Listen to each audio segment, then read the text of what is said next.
everyone. Welcome. Hi, hello. Nice to meet you. Hi, everybody. Hello, hello. Hello, Christoph. Welcome. Hello. Do you hear me? I don't see myself right now. Okay, now it should. There we should. Okay. There we are. There you are. Wonderful. Yeah. Okay. Welcome. It's very nice to see you all. Hello, everybody. And you see us all together, so it's shocking, I think, so many managers together. Yeah. I want to welcome all of the OMAI members that are here with us today, and I'd like to turn this over to Markus Laska, who will get us started. Markus? Thanks, Mitch. Thanks a lot for everybody who is here. Thanks, Christoph, for joining us. You're now Operndirektor. Can you explain exactly, especially also for the non-German speakers, what is an Operndirektor? Because you have often this distinction between the artistic director and the intendant, and there is some theaters they have to have the Betriebsdirektor, and then they have casting directors. So can you define that a bit? Sometimes it's just a name. In many theaters now, the job is split. I'm doing all the planning, all the casting. So concerning the power balance, in my theater and in most of the German theaters where you have an intendant, there's always the intendant who is responsible, of course, for the whole theater. He has mostly the contacts to politics. And then there's a kind of second guy, which in case is me.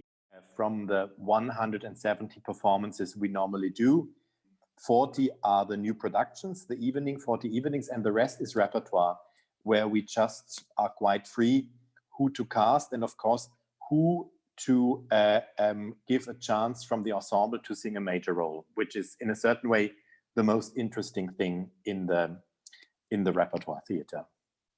So you're really planning the productions also on the singers availability, either on the ensemble, then maybe the guests. Exactly. In Berlin, we change casts permanently. We have sometimes not very big rehearsal periods, I have to admit.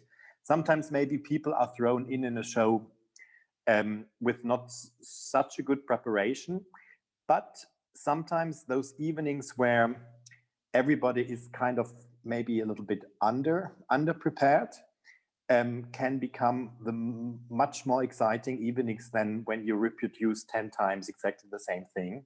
And also you can try out a singer for 2 or 3 shows from the ensemble, and it makes everything very lively. And in the end, I have to say, our level of shows, I don't think it's finally lower than in a very well-organized Stagione theater.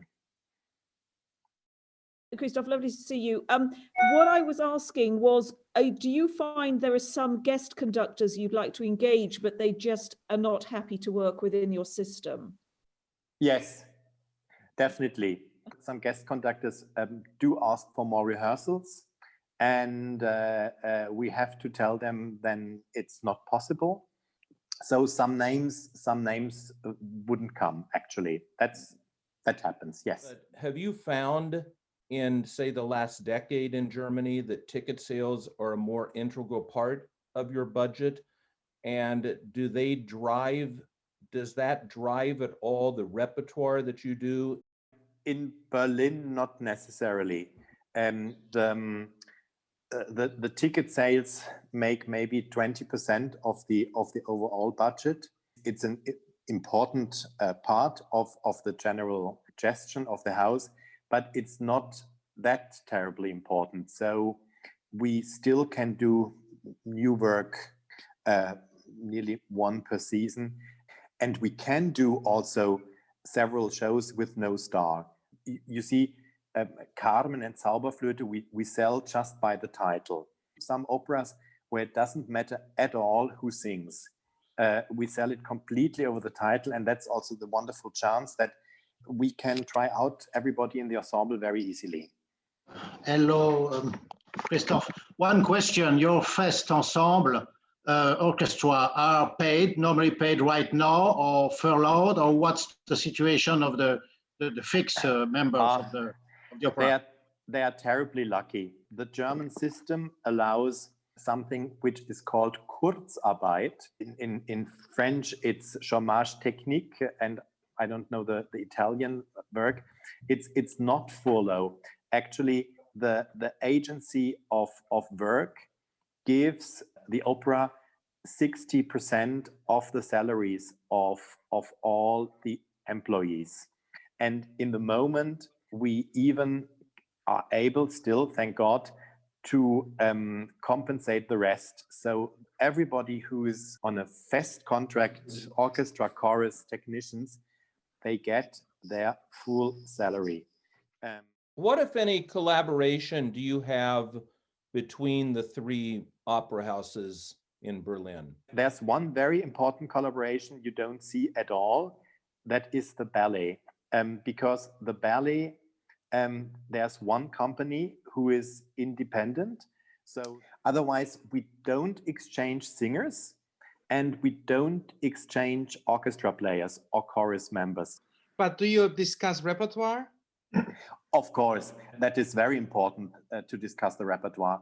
And we have sometimes also quite serious fights when it comes particularly to the new productions. What parts of your job don't you like?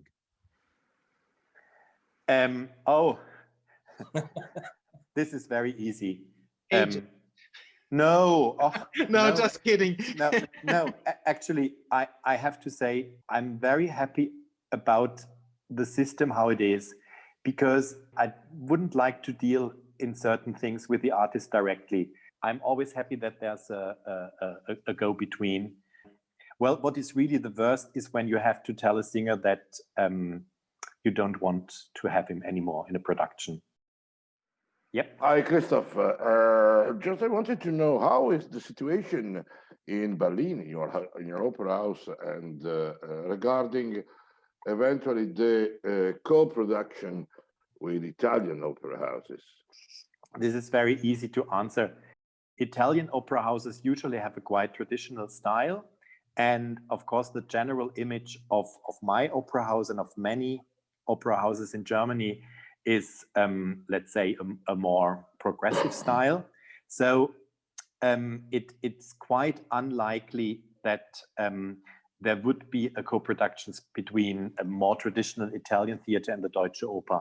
But some other productions, I think Italian artistic directors never want to rent from us. They are just too much Eurotrash. So in Germany, most of the theaters are subventioned by around 80% by the government. Our country will survive quite well. What is certainly much more dangerous is the whole market in the States. You don't think that there will be serious subvention cuts in the future? We all have the fear, of course, that the first is culture, which is not essential. Yeah, of course, it's very possible. I think all the German bigger cities, at least, and also the smaller cities, I think are aware that the attractivity of their cities are the opera houses and the live concerts. I think, thank you. Thanks a lot. I think there were many interesting points on especially the German situation. This has been a great afternoon. Thanks a lot, Christoph, for being with us.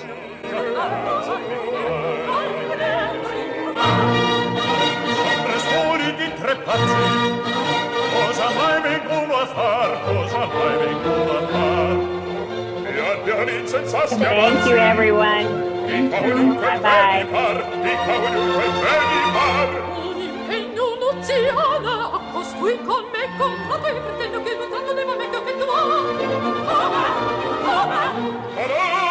Silenzio, silenzio, silenzio. Io son qui per giudicar.